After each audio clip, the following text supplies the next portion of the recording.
How's it going, everyone? As always, my name is Jimmy Champagne. This is Deck Ready, my channel all about the Steam Deck. In today's video, we have 3 topics to cover. The first one is the latest beta update for the Steam Deck is here, and it has some necessary fixes. Second on the list, Microsoft and Sony are both working on ways to compete with Valve, but Valve is working on some ways to hit them back. And third, we got to talk about this GTA situation. I saw all the comments, and yes, I am covering it. All right, so the first news story here is about the tiny beta update we got for the Steam Deck, which is a good one because the first thing it includes is security updates for Flatpak. So if you don't know what that is, it's basically the way apps are installed on the desktop side of the Steam Deck. So if you installed Spotify, you installed Discord, you installed anything like that from the Discover store, you're going to want this security fix just in case, because you don't want to get hacked. You don't want your credit card, your Steam info, anything you have on your Steam Deck to be leaked out into the internet, because everything else in the world is already leaking all of your data all the time. I have that app that tells you about data breaches, and I feel like I get a new email every other day. It sucks. So security updates, always good, not the most exciting thing in the world, but this update is necessary if you've noticed this issue. So if you're someone like me who's a little bit older, I'm 31 years old, a lot of these games where you see the reviews say that the text is absolutely minuscule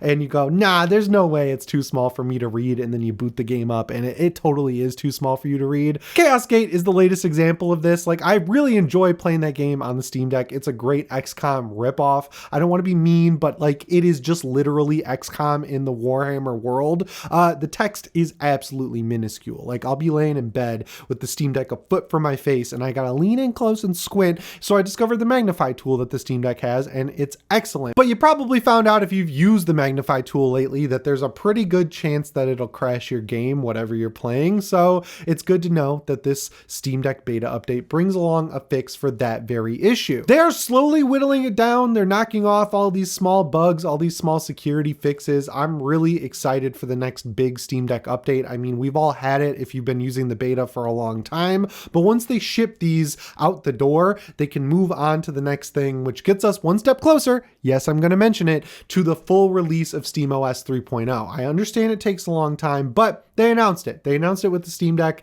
I am still waiting for it. That's the last big hurdle that they have to get over before we can call the Steam Deck pretty much complete. And man, I need SteamOS on my main gaming PC. I know in my heart that it's just going to support AMD cards when it comes out, but that could be the linchpin moment for me actually doing a desktop build and finally moving on from laptops. The only reason I've been so ride or die with gaming laptops over the past 10 years. Oh, that hurts to say. I was living in LA for a decade and not the biggest fan of California, huge fan of Michigan. So I would find any excuse I could to come back home whenever I wanted. So I'd come home for 4th of July. I'd always come home for Halloween. I'd come home for Thanksgiving. I'd come home for Christmas.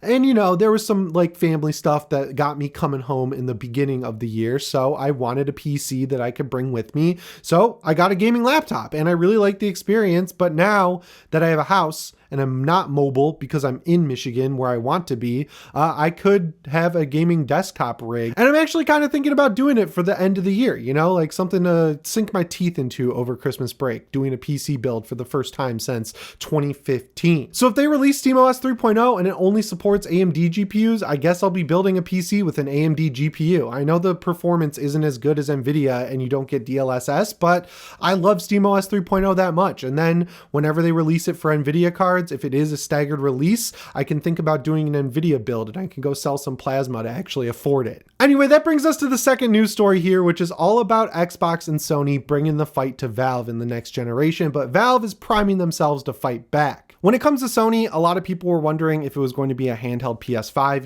using a downclocked version of the PS5 or PS5 Pro chip, or if they were going to wait till the next gen and preemptively kind of figure things out before they actually get started. It looks like that's what they're doing because it's come out recently that not only did they not go with Intel over AMD this time, they stuck with AMD, but for the PS6, they're actually working on 2 SoCs at the same time. So a lot of people are wondering if one of those SoCs is either going to be an Xbox Series S style console or of course a handheld. My bet is 100% on handheld. When it comes to Xbox, things are a lot different this generation. It seems like they're basically just giving up on the Series X generation. I mean, a news story came out last week that showed the PS5 is outselling both the Series S and X by 2 to 1. So I kind of understand where they're coming from there. And when it comes to their handheld, they're doing the same thing that Sony is, where they're working on an Xbox Next to come out around 2026 or 2027, and they want to have a dedicated handheld ready to go instead of a slower, less powerful home console like they had with the Xbox Series S. And I think that's a really smart move. Now, there's no leaks or rumors out about what chip it's going to use outside of the fact that it might use an ARM chip, which is basically like if you have a MacBook or a new iPhone, Apple has their own chips for those, like the M line and the A line.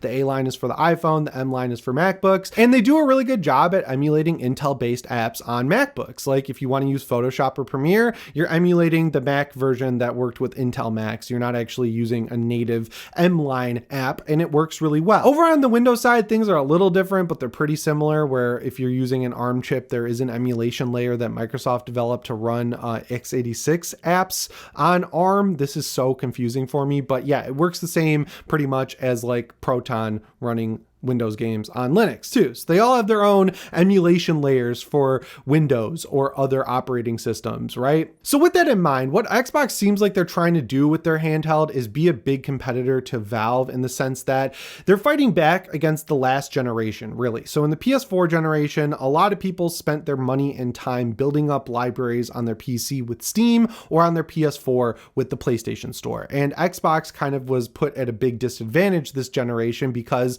people had an easy decision on what console to buy because these consoles are all backwards compatible. So their options were buy a new console and build out an entirely new library, or buy the successor to the PlayStation 4 and continue getting to play the games I spent the last generation buying. And on the Steam Deck, it's even simpler. Like you have Steam games that'll work on any PC you throw them at, and then with the Steam Deck, you can log into your Steam account and play the library of PC games you've been building up for multiple generations. So the way Microsoft fought back was by creating Game Pass, because if you don't have an Xbox library, you can sub to Game Pass for like $29 a month and get de facto the entire Xbox library at your fingertips. You have the entire thing for $29 a month. So with this handheld, that's clearly going to be the goal. They're going to say, hey, use the Xbox app, subscribe to Game Pass on that, and just get every Xbox game for free and don't really use Steam. So the way that Valve is kind of fighting back is by making a version of Proton that'll run x86 games on whatever ARM device Xbox actually ends up putting out, which could be really cool because if that does come to fruition, because it's very early in testing,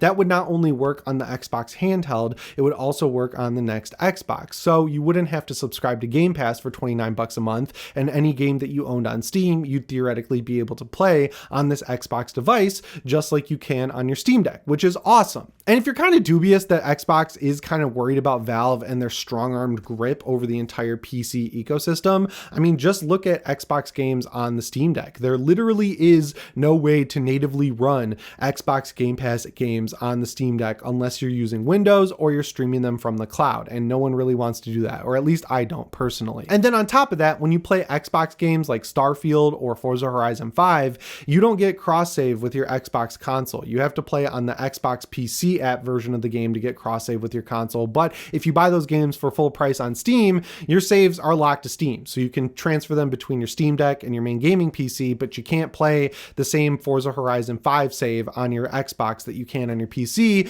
which is just stupid as hell because you still have to log into your Xbox account when you boot up Forza Horizon 5 for the first time. So why am I even doing that? You get achievements, you can't transfer your saves though. It doesn't make any goddamn sense. So with all that in mind, I think it is smart for Valve to at least try and get Proton working on these ARM devices, which they're currently testing right now, because there could be a situation where this next Xbox handheld uses an ARM chip and then the compatibility layer that it uses runs games worse than Windows, right? But Proton, as we know, runs a lot of games like Elden Ring even better than it does on Windows with not using the actual compatibility layer. Like you get better performance out of a lot of games on SteamOS running them with a compatibility layer than you do running them natively on Windows, which is crazy. And I think another reason that it's smart is because what if Xbox comes out and says, yeah, we have this compatibility layer for ARM chips, but it's not going to work with Steam. We're not going to let Valve use it. So then Valve can hit them back and say, we have Proton ready to go for for ARM, and you know, your Steam games are going to be able to be played. I know Xbox could still block Proton, but like, I feel like Valve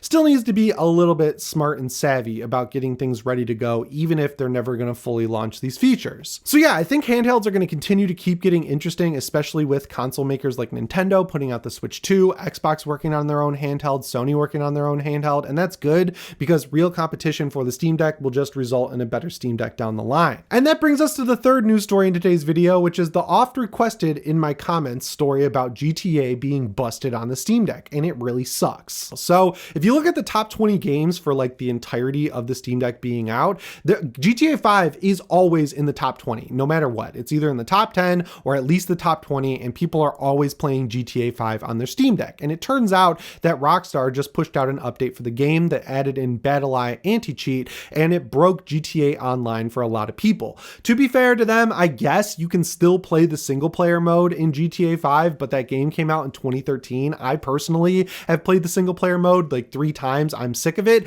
And I think the reason that GTA 5 stays in the top 10 and top 20 for as long as it has is because so many people are still playing and spending money on GTA Online. And it's extra weird in this situation because BattlEye has a version that works well on the Steam Deck. It doesn't have any compatibility layer blocking or anything like that. And Rockstar specifically chose to not use that because on support forums where they've actually responded to people, they're just straight up telling them, yeah, the version of BattlEye we're using does not allow you to play on the Steam Deck. So it seems like an actual like targeted move. I've said this before, but I think Valve really needs to be proactive and actually do something about this. Like, I think they need someone at Valve whose job it is to talk to developers like Epic Games, like Bungie, like Rockstar, and say, hey, there are versions of anti-cheats, even the ones that you're already using, that work on the Steam Deck. And with all these players on the Steam Deck who are not cheating at the end of the day, there's really no reason to even have this anti-cheat for them in the first place. You're just leaving money on the table. And when you have a game like this that for 2.5 years has been in the top 20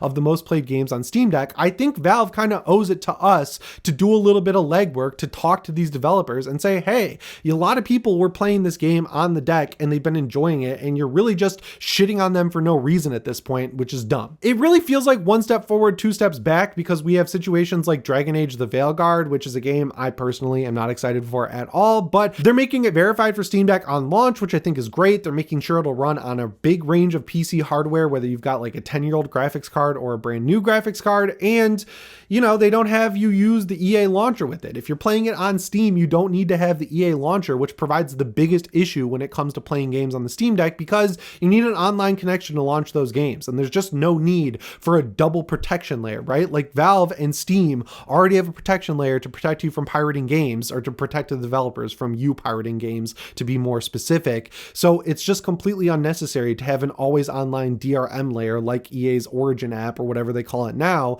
when you don't need it in the first place. But then we have situations like this where games that we all thought were safe for 2.5 years just magically get an update for no reason that completely breaks the online functionality, and it's just going to keep continuing to be a problem until either developers wake up and realize that it ultimately hurts them in the long run because it's shitting on their consumers for no reason, or Valve kind of steps in and sends someone out to just explain it to these companies and say, hey, you're just actively hurting your customers at this point, and there's really no reason for it. But yeah, hopefully there's enough outcry from people and a big enough drop off with this game. Like, people still purchase Grand Theft Auto 5, they still spend money on shark cards for online currency, where Rockstar actually notices the drop off from losing people who play on Steam Deck and other Linux systems, and they do a quick update to allow a version of BattlEye that works with Grand Theft Auto 5. I'll do a story on it, I promise. Thank you for telling me about this story. I really appreciate it. As always, guys, my name is Jimmy Champagne. I'll see you in the next one. Thanks for watching, and shape on.